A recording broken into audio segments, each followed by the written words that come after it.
Yuan-Wan, hati-hati.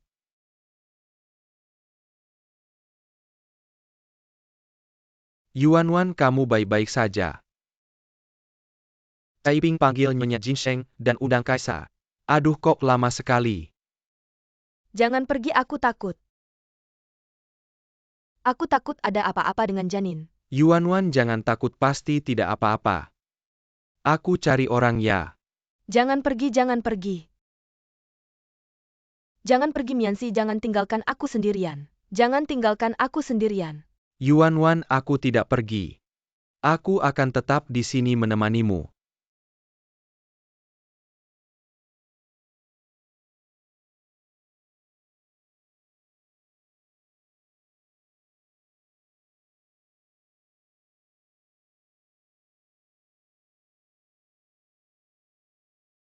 Kakak ipar dan kakak perempuanku sangat sedih selalu ingin bertemu denganmu.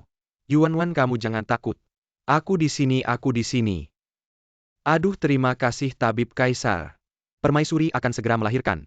Mohon Kaisar dan pangeran menunggu di luar.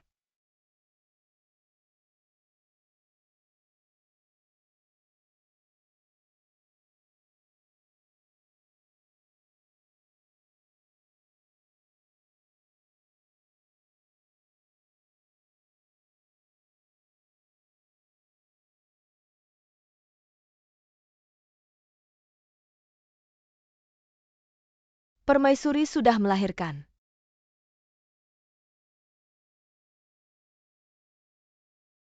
Benarkah? Apakah itu pangeran kecil?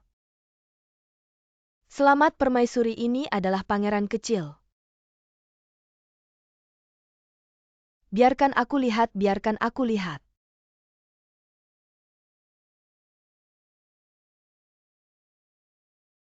Mengapa pangeran kecil seluruh tubuhnya merah bengkak dan ungu? Dan ada begitu banyak lepuh.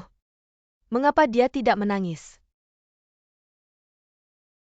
Kenapa bisa begini? Hamba pernah bilang kepada permaisuri, tidak boleh mengonsumsi obat pelindung kehamilan secara berlebihan. Kalau tidak akan membahayakan janin, hamba tidak bisa. Hamba harus melakukan ini. Apakah pangeran kecil akan ada apa-apa? Aduh, celaka-celaka. Pangeran kecil seluruh tubuhnya kejang, aduh. Mengapa begitu lama belum ada yang keluar memberi kabar gembira? Mianxi, kamu sepertinya lebih cemas daripada aku. Adik ipar juga pertama kali menemani kakak menunggu kelahiran anak.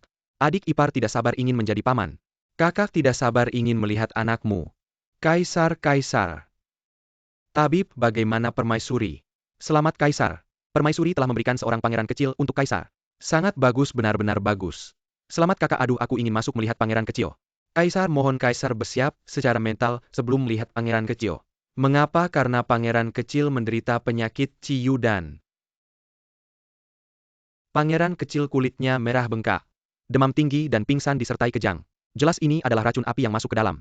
Perlu detoksifikasi, dan meredakan api membuka kesadaran, dan meredakan angin. Minimal harus minum obat selama 3 hari. Ada apa lagi? 3 hari ini adalah periode paling kritis bagi pangeran. Jika tidak bisa membalikkan keadaan situasinya, akan mengkhawatirkan. Kaisar. Yuan-Wan, mohon Kaisar pasti menyelamatkan pangeran kecil. Pangeran kecil tidak boleh ada apa-apa. Yuan-Wan, tenang, aku tidak akan membiarkan pangeran kecil ada apa-apa. Dr. Xie, aku perintahkan kamu apapun caranya. Harus menyembuhkan pangeran kecil.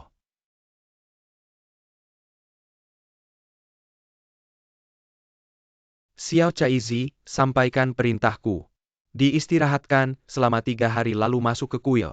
Nyalakan lilin panjang untuk mendoakan pangeran kecil. Kaisar.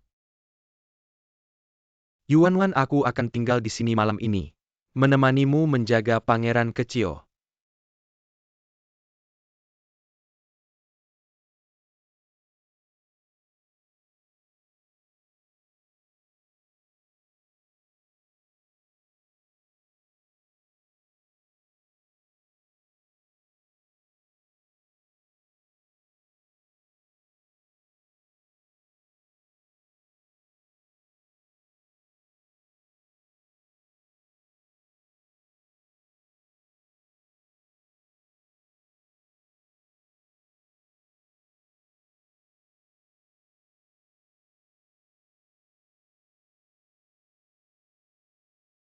Ibu, mengapa kita sudah berusaha keras? Berkali-kali menghitung tapi tidak seperti takdir. Anak pertamaku hilang karena ini. Sekarang setelah susah payah mendapatkan anak. Justru karena aku ingin menang malah mengalami musibah ini. Putri benar-benar tidak mengerti. Apakah langit menyalahkanku terlalu kejam? Tidak mau membantuku.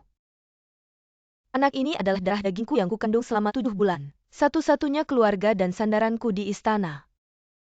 Jika kehilangan dia, meskipun kaisar setiap malam menemaniku, membuatku menjadi ratu segala ratu. Mungkin aku hanya akan sulit tidur dan makan. Tersenyum paksa. Tuhan katakan padaku, apa yang bisa kulakukan untuk anakku sekarang?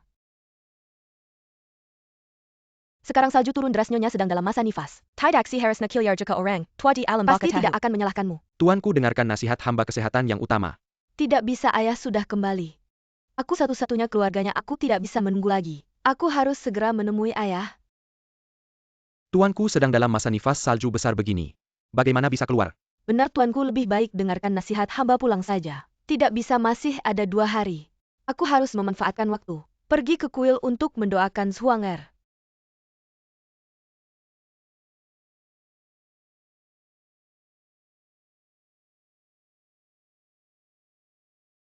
Ayah? Putri datang terlambat. Putri tidak berbakti. Putri tidak berbakti kepada ayah.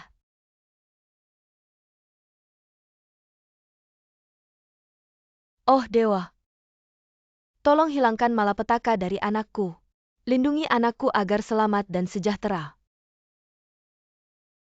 Seorang pejabat setia akhirnya berakhir seperti ini. Di mana keadilan? Yilan yang mati sudah pergi. Jaga kesehatanmu. Kamu masih harus merawat kakak. Nyonya Yilan, nyonya. Jaga kesehatanmu.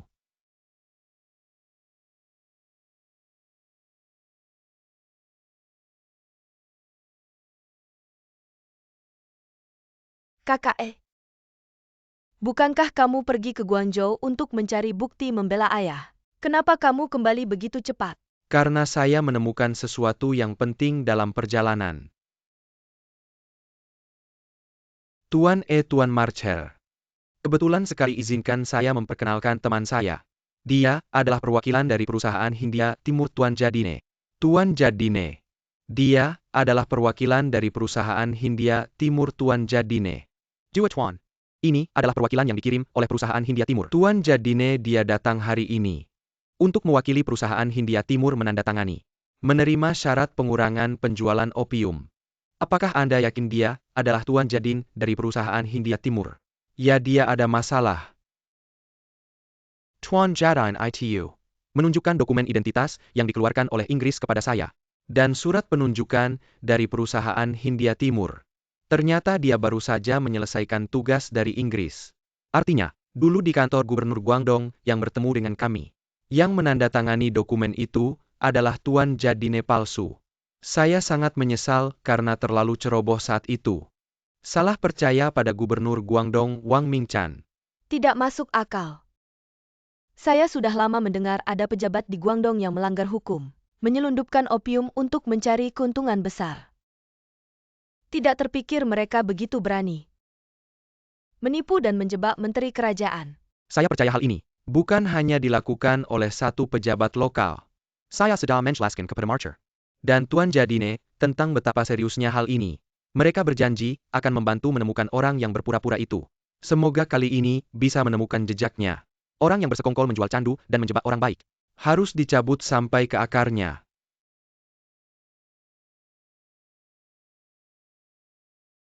Ayah? Kamu mati terlalu tidak adil. Putrimu bersumpah kepada langit. Bagaimanapun juga harus menemukan pelaku utamanya. Dan membersihkan namamu dengan darah mereka.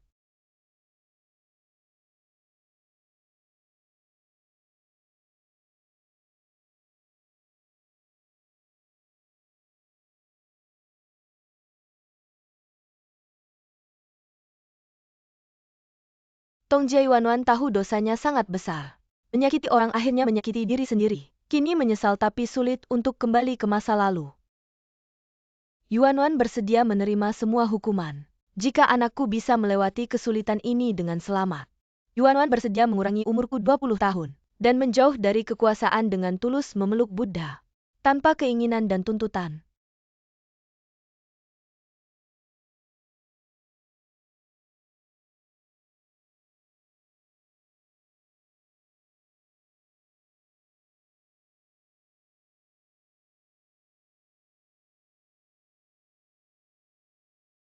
Permaisuri. Yilan mengucapkan selamat atas kelahiran pangeran kecil. Terima kasih. Katanya pangeran kedua sakit parah. Permaisuri keluar dalam badai salju, mungkin untuk mendoakan pangeran kedua di kuil. Apakah permaisuri tahu, mengapa adikku juga keluar dalam badai salju? Yilan baru saja melihat ayahku. Jenazah ayahku penuh dengan darah. Berlubang-lubang ditembus panah. Mati dengan mata terbuka. Orang mati tidak bisa hidup kembali. Saya menyarankan seller kerjaan untuk menerima dan mina Jaga kesehatan saya pasti akan menjaga diri. Karena saya ingin membuka mata lebar-lebar. Untuk melihat dewa menghukum orang jahat yang membunuh ayahku. Saya akan kembali ke istirahat maaf meninggalkan. Langit dan Buddha melihat karma berputar. Kejahatan dan kebaikan akhirnya akan dibalas. Daripada permaisuri panik memeluk Buddha lebih baik pikirkan. Bagaimana menebus kesalahan yang telah dilakukan. Agar tidak membawa anak yang tidak bersalah karena dosa orang dewasa.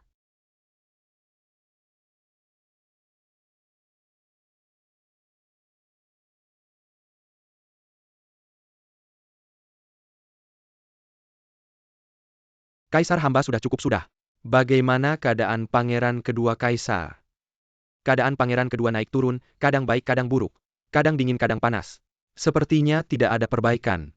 Benar kaisar menurut tradisi. Besok pagi adalah upacara cuci 3 hari pangeran besar.